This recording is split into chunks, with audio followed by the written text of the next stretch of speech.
for joining us out today. Today's a pretty exciting day in the city of Gary, as many of them are.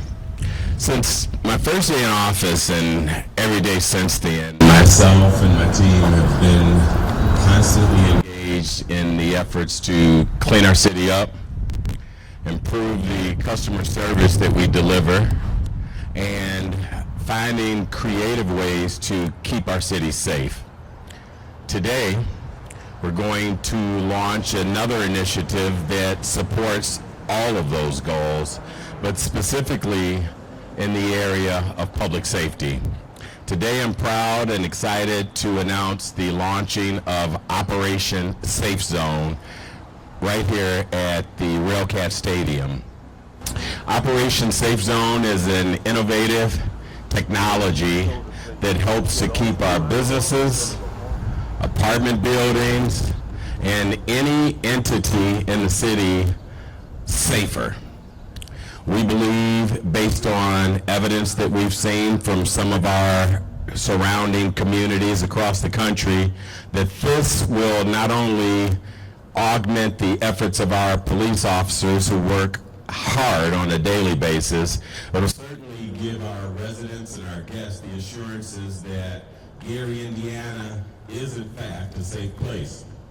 Shortly, you're going to hear more specific details about the Operation Safe Zone and that, but somewhere around here, if you look up, you'll see a blue light. I'm not sure if it's out yet. It is. Wonderful. It's on the north end of the east-west side of the Railcat Stadium building. That signifies that this area is a protected safe zone. And what that really means is that all the entities who buy into the program will have a direct feed going directly to the Gary Police Department.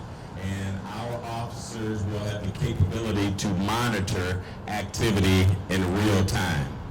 You know, we could put more officers on the street, provided that we certainly had the resources to do so, and anyone here in local government certainly knows the challenges that are presented by that. But the point that I make is that having technology that enhances their ability to monitor hotspots or particular areas in the community puts us that much further ahead of the folks who would not be so responsible and certainly not considerate of our public safety efforts. Next, you're going to hear a little bit more from Councilman Brewer, we'll bring up, but also very shortly, you'll also hear from Joy Holliday, who's our director of the Gary for Life, as well as the Thrive program. And Joy was almost daily committed to this particular project on a daily basis, I should say. And to that extent, I'm certainly proud of the work that she's done, but she certainly didn't do it alone. I want to thank Commander Jack Hamady and Corporal McKinley from the Gary Police Department, who also assisted her on a daily basis. But without further delay, we'll get to some of the finer details. Let me see who's coming up next. I believe it is Councilman Ronald Brewer. Thank you. Good morning. As the mayor alluded, how important it is to make our city safe, and he ran on it to make our city safe, not just in cleanliness of picking up paper and making sure things are cut, but the crime aspect. And I ran on those same things to make sure that our city is a safe city. The facility that you see behind us is our safe zone. And we're looking to establish more safe zones throughout the entire city. We're looking to our business partners to join in to declare their businesses safe zones inside the city. We want where our young people and families gather to go enjoy themselves, to go the same way that they came, in a happy occasion, to leave going back home in a happy occasion. Crime in our city is no longer accepted. It never has been. But we're fighting back, and we're fighting back even harder. And we're going to use technology and every means that we can to make sure our citizens are safe and the ones that come inside our city. I serve as the president, the chairman of the Public Safety Committee inside the city of Gary. I look forward to supporting every effort to make sure that the Operation Safe Zone works inside the Gary. With citizens coming, with new residents coming, with visitors coming, you're going to realize Gary is different than what you have heard, what you have seen. New Gary, new city, safe city. At this time, we'll bring up Ms. Joy Holliday, who will come with our next remarks. Good morning. Today is a transformative day for the public safety and the citizens of Gary. As we continue building the trust between our community and law enforcement, Operation Safe Zone adds another layer of security and an investigative tool that will assist the Gary Police Department and the surrounding agencies in our area. We are extremely proud of the public and private partnership. the city has formed with FUSES, Gary Police Department, and local businesses who each has eagerly committed to better protecting our citizens and helping to promote the idea of a safe and thriving community. I would like to thank Mayor Prince for his continued support of the 21st Century Policing and Commander Jack Hamady, along with our former Chief Larry McKinley of the Gary Police Department. It is because of their tireless efforts that Operation Safe Zone and its business partners have become the face and the future of law enforcement. Thank you. Now I would like to bring up Mr. Rick Buxko, and he is from the company FUSES. Good morning. It's great to be with you in Gary, and I'm very proud to represent the FUSES Real-Time Crime Center, and we are honored to be a part of Operation Safe Zone and to be the technological solution to the problems that plague many communities, including Gary. First and foremost, I do want to recognize and acknowledge the foresight and leadership of Mayor Prince, the leadership of City Council, the leadership of the Police Department Chief Evans, Commander Hamady, former Chief McKinley, their leadership and understanding that policing alone, traditional policing, is not the answer. The answer is policing, along with leveraging technology, along with community partnerships, and that is what the FUSES Real-Time Crime Center will bring to Gary. This community is going to be changed, and I'm looking forward to seeing Gary become the best hometown. Thank you.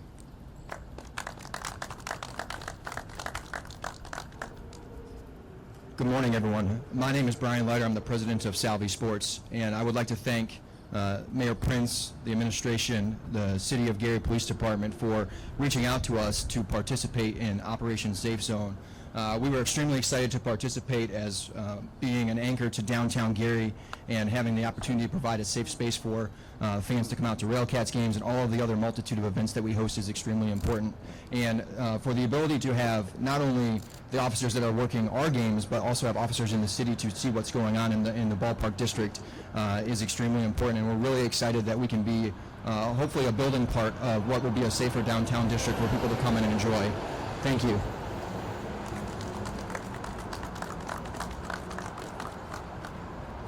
So I want to thank the speakers who came up. As you can see, and as you've discovered over the last couple of years, that many of our efforts are geared towards, as I said, making our city cleaner, certainly improving customer service, but our number one priority has been and always will be ensuring that our city is a safe city.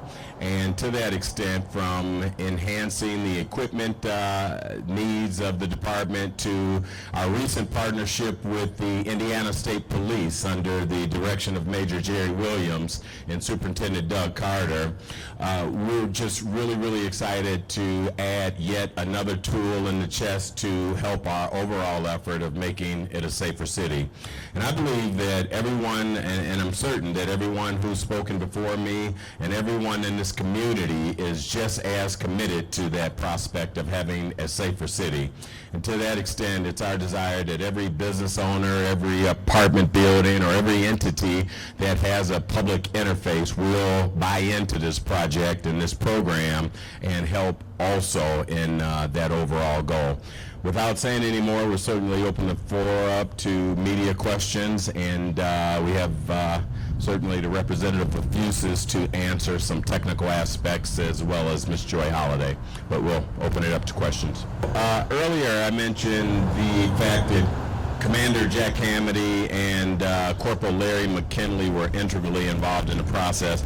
I think that they would, particularly Corporal McKinley, based on the conversations I've had with him recently, would be best suited to answer that specific question. Corporal, would you mind sharing?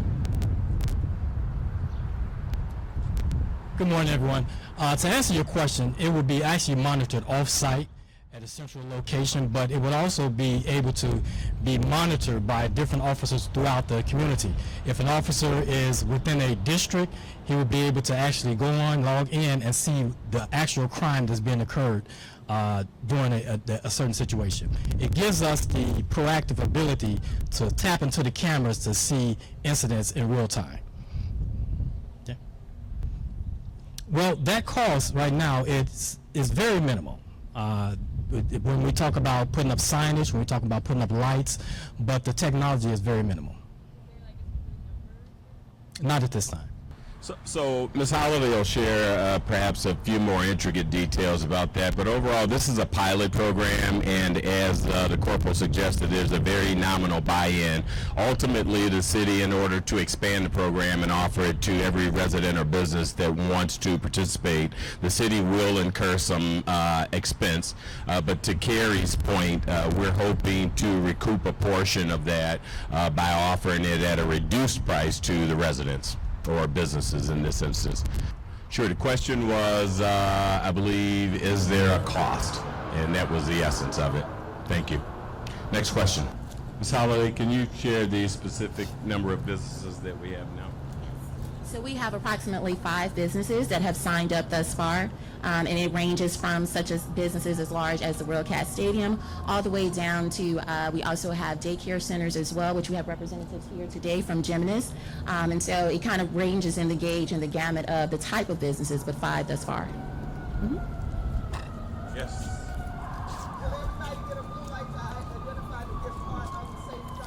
Everyone, so nearly, that's a great question, and the short answer is yes. Everyone who buys in and participates in the initiative will receive a blue light to place outside of their establishment.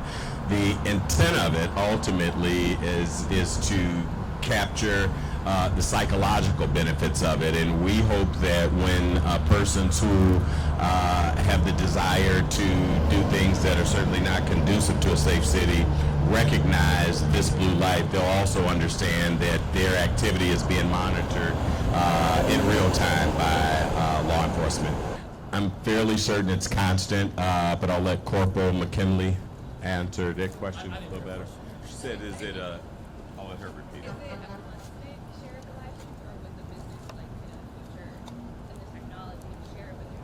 No, it's a constant feed to law enforcement.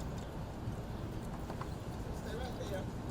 So if people see the blue light as part of the safe zone, a crime is committed, can they go to that location and report a crime? How does that work? Well, yeah, you can always report a crime. I mean, just like anything else. But once you see the blue light, you know that that location is basically an operation safe zone. That also lets anyone who thinks they want to do anything in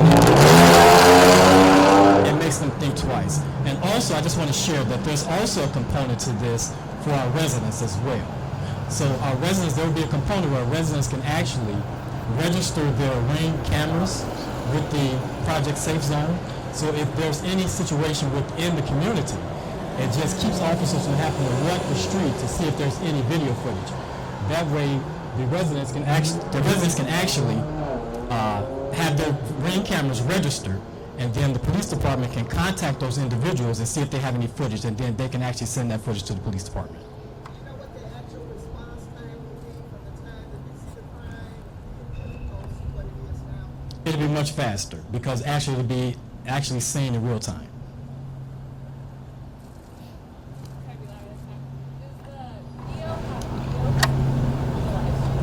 No audio.